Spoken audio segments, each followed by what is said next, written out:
everyone, I'm Elaine Chow. And I'm Trist Curless. And welcome to the Musician's Loop. Loop, like a drum loop? No, like the kind of thing that a jeweler uses to evaluate gems. Oh, like a magnifying glass, like what we'll do on this podcast, actively listening to music like a musician. That's right. And every week, we are choosing a track to dive into together and share our thoughts about what we find intriguing about the song. Whether it's songwriting, chord progression, instrumentation, recording technology, arrangement, whatever, we're looking at the music we love through the lens, or the loop, of decades in the music industry.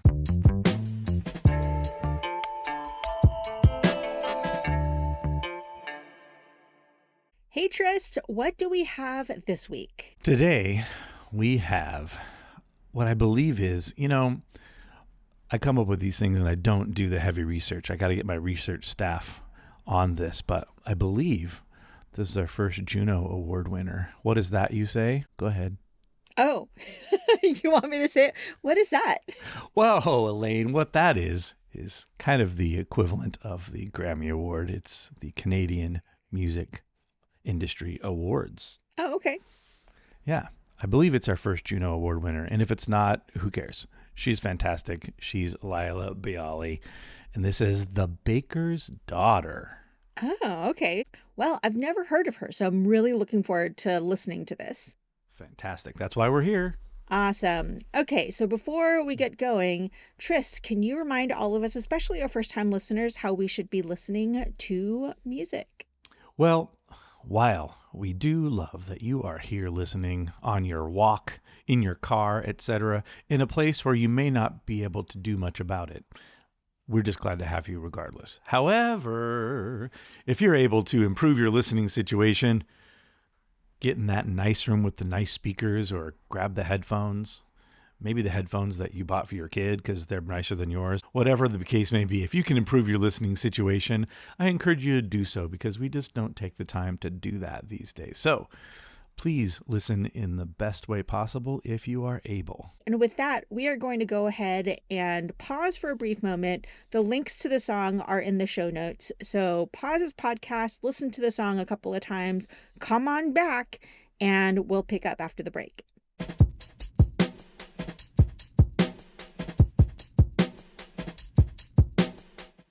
All right, we're back. Ooh, this one was super interesting. I am very curious to hear what you have to say about this because I have thoughts. Oh. Yeah, so tell me, why did you choose this song? This goes into the category, if you've listened to some of these, sometimes there's just a song that I really love some geeky musical thing about it. I like something about like the feel or the chords or the lyrics or whatever. This is one of those, I'm a sucker for the chords. Can't even tell you right off the top of my head what they all are. I just love the progression. I love the feeling of just listening to this. Sometimes it's just that. I love Laila's voice. She's just a great person and an amazing writer and arranger, piano player, singer, vocalist. There's not a particular thing. I just like the entire package. Just wanted to share it with you and the listeners. Yeah, I was definitely fascinated by the chord choices as well. And also for the rhythms. There was a lot of the rhythm that captured me. I'd say between my first and second listen, I was like, okay, wait, I got to sit down and count this out. I know it's in 6, but it sounds like there are some like, is there a 4 in there somewhere? Is there like, what's going on? Right. And for one of those, I actually sat down and counted through the entire song just to make sure I knew what was going on. The answer, by the way, is that it is a hard 6 throughout. There is no additional measures or half measures in there. That's interesting. That's actually, sorry, I'm interrupting you. I find the concept of quote unquote, what is it, to be fascinating between musicians and non-musicians, etc.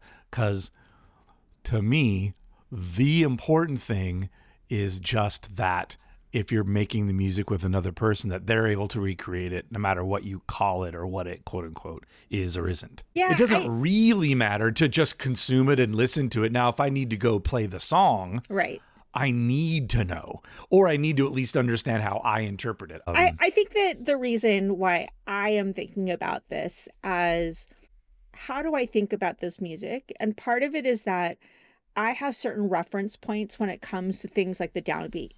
If I get confused about the downbeat, or if I get confused about certain things, or if there is something interesting happening over where it's like a 3/2 type of situation, it helps me to understand what's happening inside of me. Yes. And so as I'm thinking about, okay, is this a 6? Is this something else? Are there extra measures in there? It helps me to make sense and anchor myself in the song itself so that I can understand how to talk about it, especially as you and I are talking about it together, but also to understand maybe where I got confused. Did I lose the 1? And there were certain points where I did lose the 1. Why did I lose the 1? And that was actually a process for me, as I was like, oh, this is what's happening.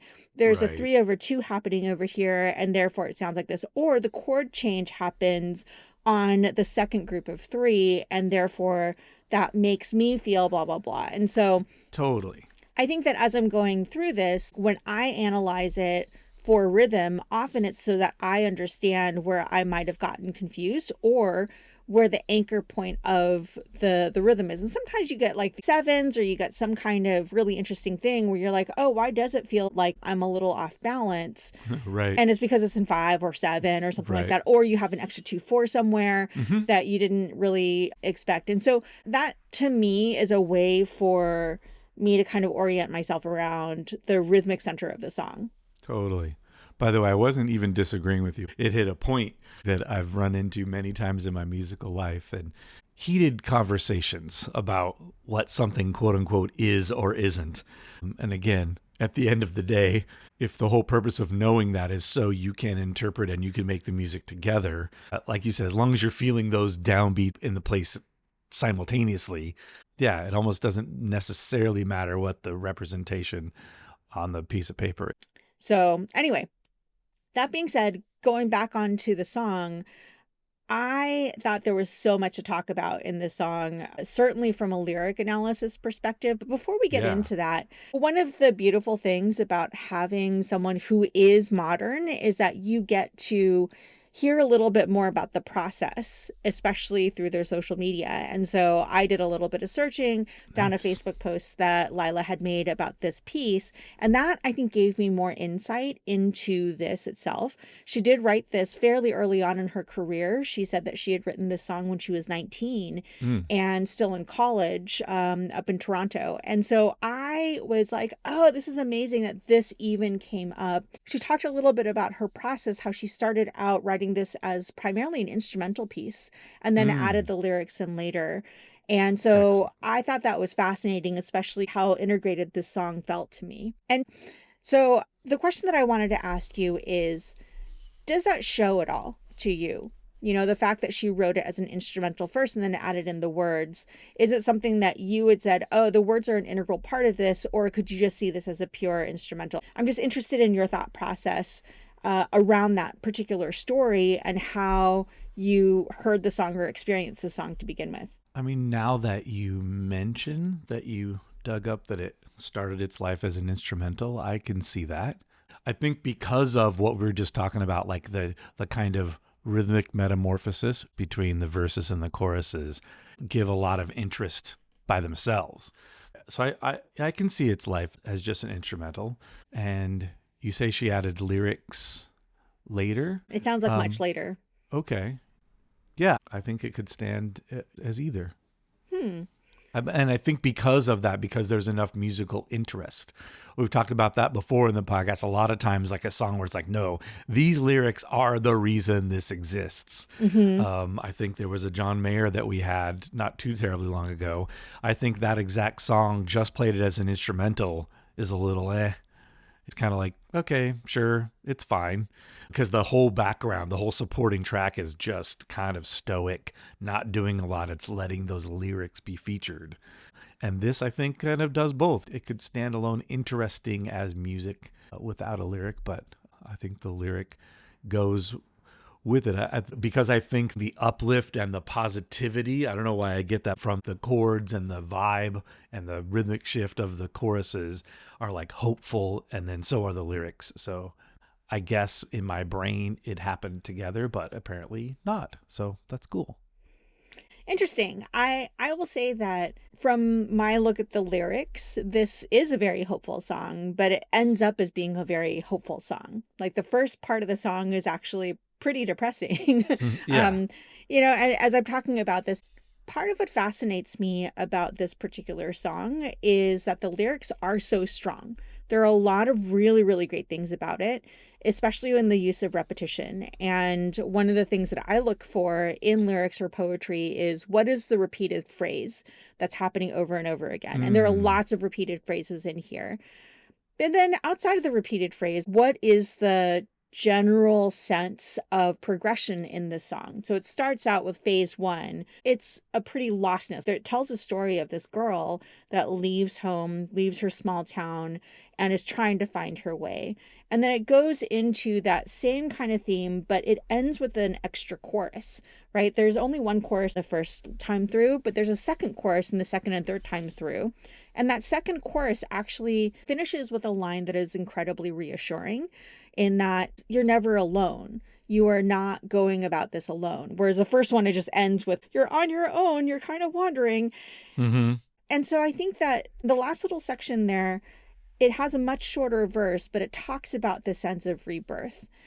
I also took a look as a part of this theme. There are 3 different pre-choruses, and the Yeah. lyrics actually build along those same themes. And so the first one is walking out into freedom. The second one is crying out for freedom. And the third one is stepping out into freedom. And thinking about the 3 of them, the first one is this entire story of, okay, departure. The second one is captivity and trying to leave this captivity. The third one is a more active rebirth. You're stepping out into freedom. There's something in there that implies that there is some form of agency that the girl has as she is entering into this third phase. So I think overall, it moves into a very hopeful space, but it really does talk about this character arc of the main character, was like Right. the person, the you, right? The person that Laila is singing to. I hear the hopefulness more in the choruses. The groove and feel is different. Like you said, the different ways to start those verses seem, okay, there's all these dilemmas, but then the chorus is the hopeful part. I like that. And the hand that turns the day to night in the same way moves from dark to light. So just because you're perceiving this thing, that same energy can turn right around just as quickly. Like still there's something to be hopeful. Yeah, I just want to wrap out like our discussion of the lyrics with reading out what Laila had shared in her post. And this was in Great. April of 2020. So she talks about the instrumental version, which I already referenced. And she says, fast forward 15 years, and I was inspired to reimagine The Baker's Daughter to include lyrics and vocals. That was the second iteration. Then, when fine-tuning the music for Out of Dust, the album that this was on, Right. I revisited the song yet again and changed the words to make it a dedication to my sister, Nia. Nia is a brilliant visual artist who has struggled to find her place in the world, like many gifted artists who are incredibly sensitive. And yet, even in times of deep loneliness, she has always known that she never walks alone. We never walk alone. Yeah. Which I thought was really interesting and incredibly sweet. But I also think puts a specific lens on the lyrics. I think it's very rare that you get a sense of why lyrics are written the way that they are, because there are certain people who are like, I'm never going to tell you experience a song the way that you want to. Right. Even out to Steele saying like, you hear whatever lyrics you want to in Kiss from a Rose, but I'm never going to tell you what the lyrics are. Yeah, that is cool. And it kind of fits. Yeah, I can hear that as struggling artist. And that goes with the same lyric I was just saying, the same energy and the same quick turn that, everything is going astray. Like, boom, suddenly you get this gig, or suddenly your art lands in a certain way and touches people. That can just happen quickly. And the key for any good artist is having that support team. Obviously, again, reading the lyric however you want could be a lot of different things. The baker's daughter would imply this daughter had a baker as a dad, almost like I read it as like a family business and like, nope, I'm not going to do that though. You've got this, but that's not me. I'm going to go to the city, which is where I can find my separate path from you. I find it absolutely fascinating that that's where you ended up, because I went through an entire rabbit trail in thinking about why is it called The Baker's Daughter? That's actually where I ended up, was like, oh, maybe it's Occam's razor. Maybe it is actually just a literal baker's daughter. Like there was a parent that was a baker. But I started out thinking, oh man, is there a literary reference here? Is it like a reference to Chaucer? I went back to Chaucer. It's like, oh no, there's no baker in Chaucer. Okay. Is it Into the Woods? Because there's a baker in Into the Woods. And then I thought, oh, wait a minute, they have no children. And so then I ended up with well, maybe a parent's just a baker. Before we wrap up, I did want to talk about the orchestration and about the choices of the instruments. Can you tell me a little bit about what you heard here? I don't know that I have a lot necessarily about the choice, other than they're all really good. Really great mix, really great sound. And not surprising to me, her husband, Ben, is a percussionist and an amazing producer. We may very well have more songs on here in the future that are produced by him. It's really uniform. Everything just fits and supports those lyrics. I like that the horns aren't always all the horns all the time when they're used. It's like, oh, there's some saxes now, there's some brass, and now they're all together. I kind of like that. Yeah, I did also mark down that it was very well mixed. There was a sense of nothing overwhelms, everything supports, especially when it comes to brass. And I think that with brass, it's always a little hard because they're so loud. But we did have a section where it just sounded like multiple brass instruments. And there's a certain blend of multiple brass instruments. Like we recently talked about the Bjork brass ensemble in Overture. And we also talked about brass in the Michael Jackson track that we had a couple of weeks ago. And as I was thinking about it, there were sections where it was a lot more brass than I thought it was at first because it was so quiet. And it helped with the dynamics a lot to have the brass support in that way. Yeah. The other things that I heard in there were a couple of different key patches that were in there. One definitely sounded like a Rhodes. There were a couple other ones. One sounded a lot more like a basic piano. And we also had, like you mentioned, sax and a bunch of other types. And just taking a look at the other people who had played on it, it looked like there was also a trombonist in there, a trumpet player as well. Yeah. The drums were a major part of it. I felt like the drums really carried a lot of the sense of 6, but also the sense of 3/2. Yep. Yeah, very key in that, again, rhythmic metamorphosis from one to the other. The whole ensemble was definitely well rehearsed. They were all definitely feeling all of that. It just kind of instantly flows right into the new feels back and forth. Yeah, I also was interested to hear the doubled vocals. There are certain places where there's a male vocalist behind Laila, just in the first part of the chorus, and there were parts where he dropped out. And can you talk a little bit about how the doubling of vocals helps our sense of the melody? Well, I just think it's used as emphasis and variety. Could very easily have been a harmony vocal and is just an octave below. So that's usually to just help emphasize what the melody is there, helps bring it out, even if you're not necessarily conscious. It happens a lot, sometimes octave below, sometimes octave above, sometimes both on choruses of songs. And until it's pointed out, you don't even notice they're there.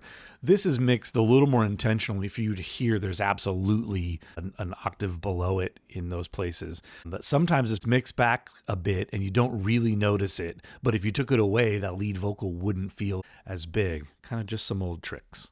Yeah, it was definitely very subtle. It wasn't a very strong, oh, now a second person singing. I had to stop and think about it. And I'm like, oh, there is a second person there in order to, what you were saying, underscore that particular line in a very subtle way. Yeah, I really like that. Again, very easy to say, oh, now let's overdub that harmony part. Now let's do that part. It's very easy to just go crazy. And sometimes that's awesome and effective and helpful. But that chose not to do that, and I like the choice of just the octave. Yeah, going back to what you were saying about choices that producers make and the relationship between producer and artist, this is a place where a producer can give really clear guidance as to how much is too much and how much is just enough. Yeah. Well, any last thoughts before we move on? Oh, that's it. I'm glad we got this one in. Like I said, it feels good. not a lot of songs that sound just like it. It's unique, and I just glad we got to share that with people. Awesome. And so with that, we are going to shift gears into our mailbag. That's right, the mailbag. And unusual, this week's mailbag is coming from Trist. So That's Trist, right. take us away. Perusing through Instagram. So this is like a share of a share of a share, but it just hit me. The post reads, "We are overstimulated and we don't even notice. Netflix while eating, reels in the bathroom, music while cooking, podcasts on walks. We consume by default, not intention. You keep filling every gap, then wonder why you feel foggy and unmotivated. Boredom and silence are the real growth drivers. They give you space to think and create. That's when solutions show up for problems that have been stuck for months. Leave some room." 100% agree. And we say as our listeners are out walking, listening to this podcast. I know. Well, I think part of the reason I say this is that for a number of years, I have been thinking about the role of silence in my life and also the uninterrupted time. Like, there's this question of how come so many good ideas come while you're in the bathroom or like taking a shower or something like that. And a big part of that is that you have no distractions, especially when you're showering. You're not like scrolling your phone while you're showering. There is often that time where inspiration will strike. And a big part of that is just you are doing nothing else. And so that comes to the question of, what does it mean to have a practice of sitting in silence or doing things in silence?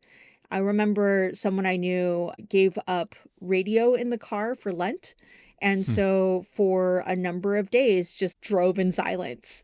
And he had talked a bit about the experience as being incredibly freeing for him.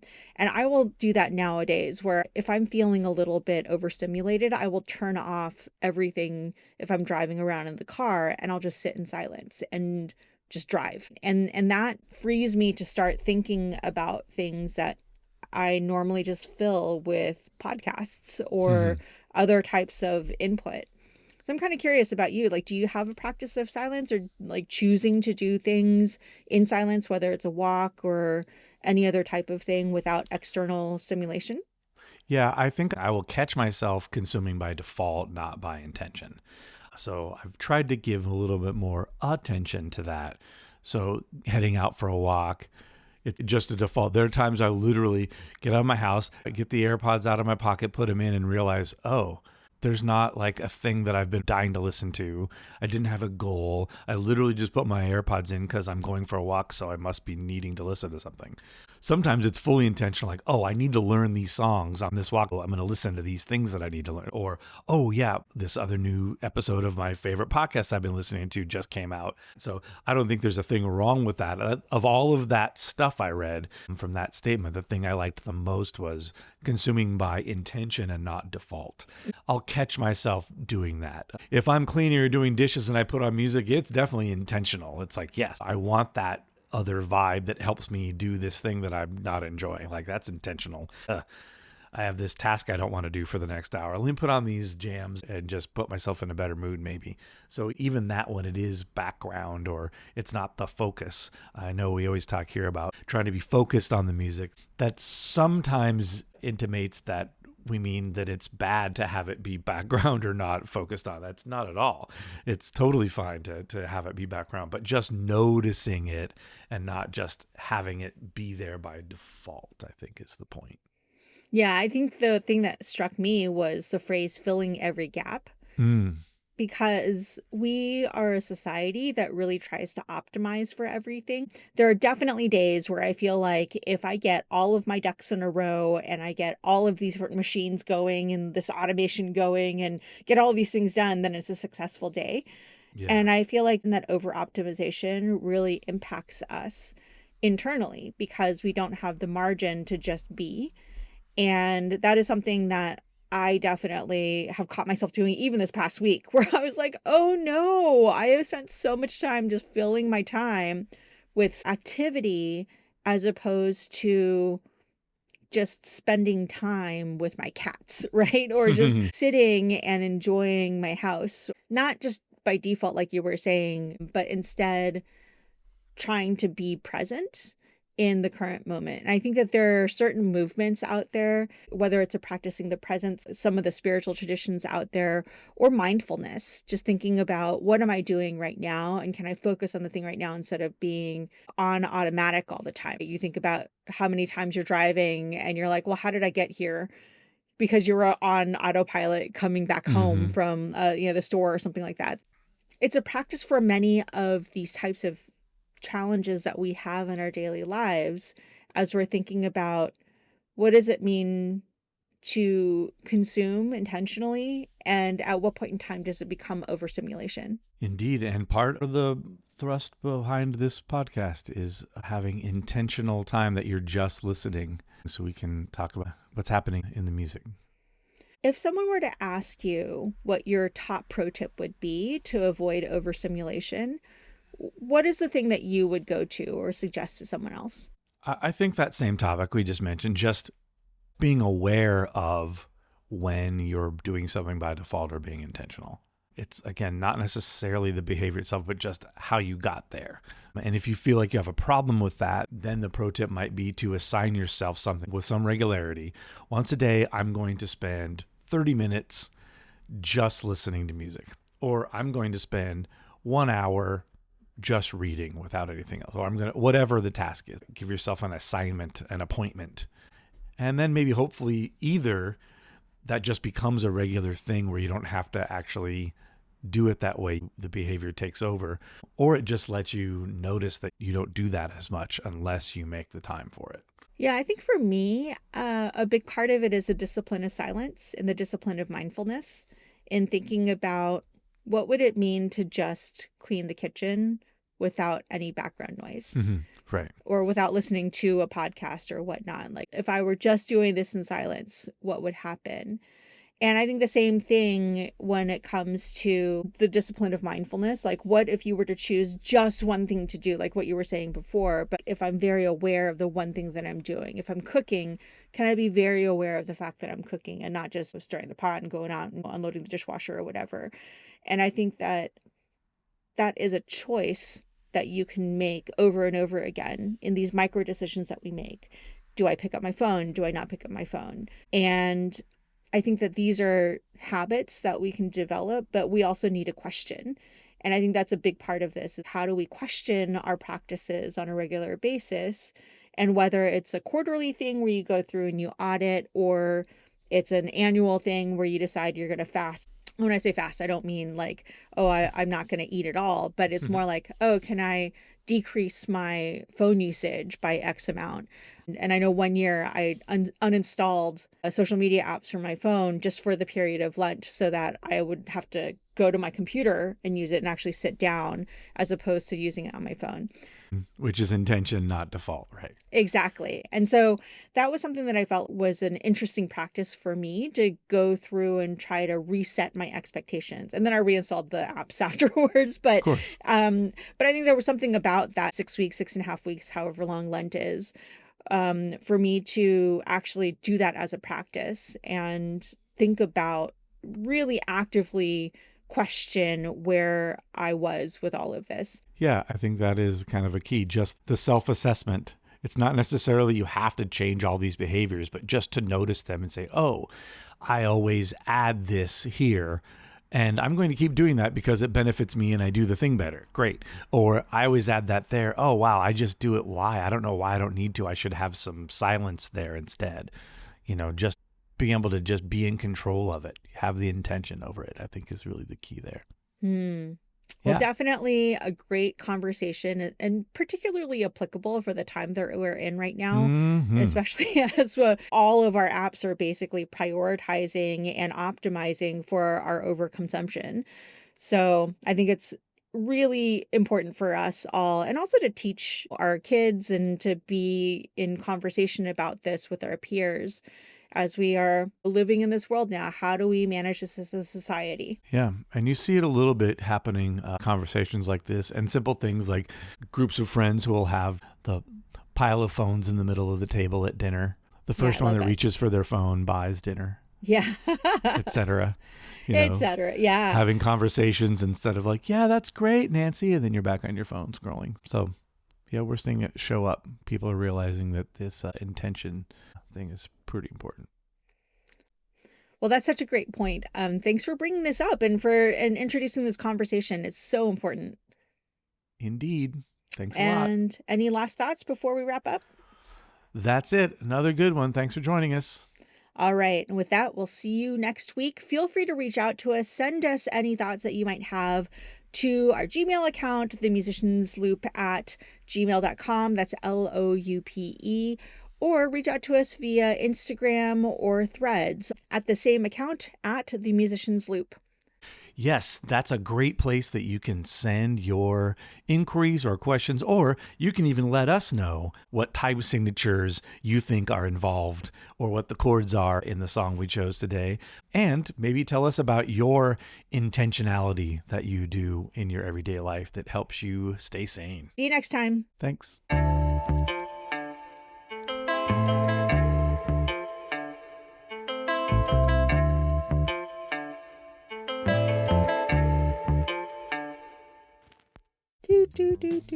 Ooh, rhythmic metamorphosis. Hold on. let me follow that up with an actual question. Let's see. Hold on. That'll probably get cut.